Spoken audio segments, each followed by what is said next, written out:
आज बनवतोय आपण शंकरपाळी. याला म्हणतात परफेक्ट शंकरपाळी. खुसखुशीत तरीही तेलकट न होणारी शंकरपाळी. चला तर बनवूया अगदी बिस्किटाप्रमाणे खुसखुशीत अशी शंकरपाळी. इथे मी घेतलेले आहे 4 कप मैदा आहे, 2 कप पिठी साखर आहे, दूध आहे आणि गरम केलेलं तूप आहे. तूप पातळ करूनच मोजून घ्यायचं आहे. अर्धी वाटी तूप, 1 वाटी दूध आणि पिठी साखर मोजून घेतलेली आहे. अख्खी साखर नाही मोजून घ्यायची, पिठी साखर मोजून घेतलेली आहे. कारण अख्ख्या साखरेच्या आणि पिठी साखरेच्या वजनामध्ये फरक येऊ शकतो. त्यामुळे शंकरपाळी अधिक गोड होऊ शकते. तुम्हाला जर साखर कमी वाटत असेल तर तुम्ही आणखीन थोडीशी ॲड करू शकता. आता हे सगळं दुधात टाकून आपल्याला ह्याला उकळी नाही आणायची, थोडंसं कोमट करून घ्यायचं आहे. आणि इथं साखर आपली विरघळली की लगेच आपल्याला हे एका परातीमध्ये ओतून घ्यायचं आहे, कारण आपल्याला हे कोमट करून घ्यायचं आहे. ह्याच्यामध्ये आपल्याला मैदा मळून घ्यायचा आहे. जास्तही गार होऊ देऊ नका, थंड होऊ देऊ नका. थोडं कोमट झालं की याच्यामध्ये आपल्याला मैदा मळून घ्यायचा आहे. थोडा थोडा आपल्याला मैदा ह्याच्यात टाकत राहायचं आहे. एकदम सगळा टाकू नका, कारण कसं आहे ह्याच्यामध्ये जेवढा मैदा बसतोय तेवढाच आपल्याला टाकून घ्यायचा आहे. उरला तर तो मैदा राहू द्यायचा आहे. शंकरपाळीचं पीठ आपल्याला पातळ करून चालत नाही, जास्त करून घट्टसरच मळायचं आहे, जेणेकरून आपल्याला शंकरपाळी एकदम खुसखुशीत बनवता येईल. थोडा थोडा लागेल असं आपण इथं मैदा घालून घेणार आहे. हे पीठ अगदी घट्टसर मळून घ्यायचं आहे. क्रॅक्स पडले पाहिजेत असे लाटताना आपल्याला, त्यामुळे लागेल तेवढा थोडा थोडा मैदा इथं टाकून घ्यायचा आहे. आपण घेतलेला सगळा मैदा इथं बसलेला आहे. हे पहा, अशा प्रकारे घट्टसर पीठ मळून घ्यायचं आहे. थोडंसं मऊ आहे. आता त्याचे आपण गोळे बनवून घ्यायचे आहे. एकसारखे आपण मोठे मोठे 4 गोळे बनवून घेऊया. हे पीठ अजिबात भिजत ठेवायचं नाही आहे, आपण लगेच शंकरपाळी करायला घ्यायची आहे. हे पहा, इथं एक गोळा लाटलेला आहे मी. कडेने थोडा चिरा पडताय, त्या अशा हाताने थोडं थोडं दाबून घ्यायचे आहेत आपल्याला. खूप पातळ लाटायचं नाही आहे आपल्याला, हे बऱ्यापैकी थोडं जाडच ठेवायचं आहे. कडेच्या आपल्याला हे जे चिरा गेलेले आहेत ना, त्या कापून बाजूला काढून, हे पहा एवढ्या प्रकारे आपल्याला जाड ठेवायचे आहे.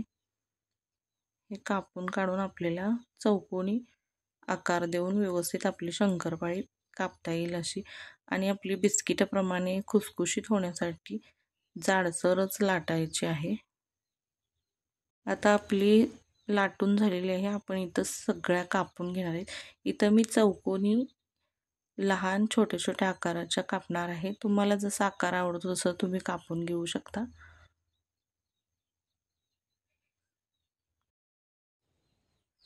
हे पहा किती छान झालेले आहेत शंकरपाळ्या. अगदी अशा जाडसरच आपल्याला लाटून कापून घ्यायच्या आहेत, जेणेकरून आपल्या शंकरपाळ्या तळल्यानंतर टम्म फुगणार आहेत आणि खुसखुशीत होणार आहेत.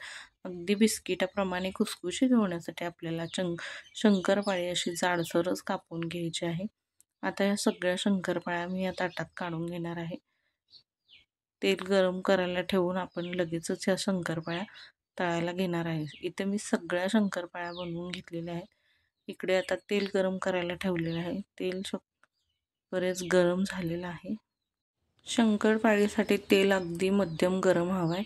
जर तेल आपलं कमी गरम असेल आणि आपण त्याच्यात शंकरपाळी टाकली तर आपली शंकरपाळी तेलामध्ये विरघळू शकते. हे बघा, थोडीशी गोळी टाकून बघितली, ती पटकन वरती आली, याचा अर्थ तेल आपलं चांगलं तापलेलं आहे.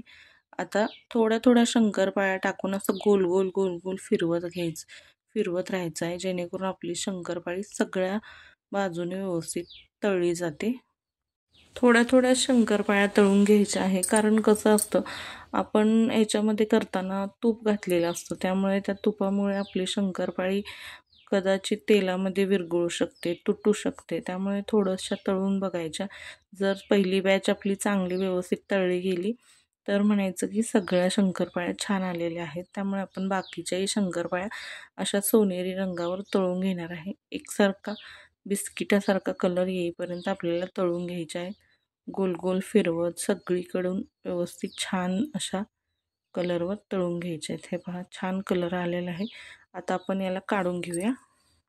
थोड्याशा फिकट रंगावरच शंकरपाळी काढायची आहे आपल्याला, कारण बाहेर जरी काढले तरी तळणीची प्रोसेस ही चालूच असते, गरम गरम असतात. त्यामुळे जर आपण आणखीन थोडा गडद कलर येईपर्यंत तळत राहिलो तर शंकरपाळीला पुन्हा जास्त डार्क कलर येऊ शकतो. त्यामुळे जो असा आहे कलर फिकट तसेच काढून घ्यायचे आहे.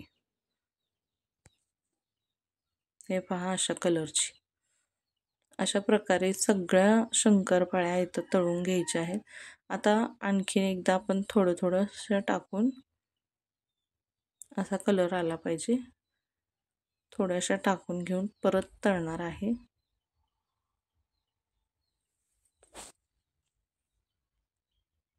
आता दुसऱ्यांदा मात्र तेलाने जास्त ताव धरलेला असतो, त्यामुळे मध्यम गॅस करून आपल्याला परत एकदा अशाच प्रकारे सगळी शंकरपाळी इथे तळून घ्यायची आहे. तर इथे आता सगळी शंकरपाळी आपली तळून झालेली आहे. हे पहा किती भारी दिसतीये, अगदी एकसारख्या रंगावर तळलेली आहे. मी थोडी एक शंकरपाळी तोडून दाखवते. अगदी 2 मिनिटात आपली ही शंकरपाळी तुटते. किती खुसखुशीत झालेली आहे. हे पहा एकसारख्या कलरवर रंगावर तळली गेलेली आहे. तयार आहे आपली गोड शंकरपाळी. ही रेसिपी माझी आवडली असल्यास नक्कीच लाईक करा. धन्यवाद.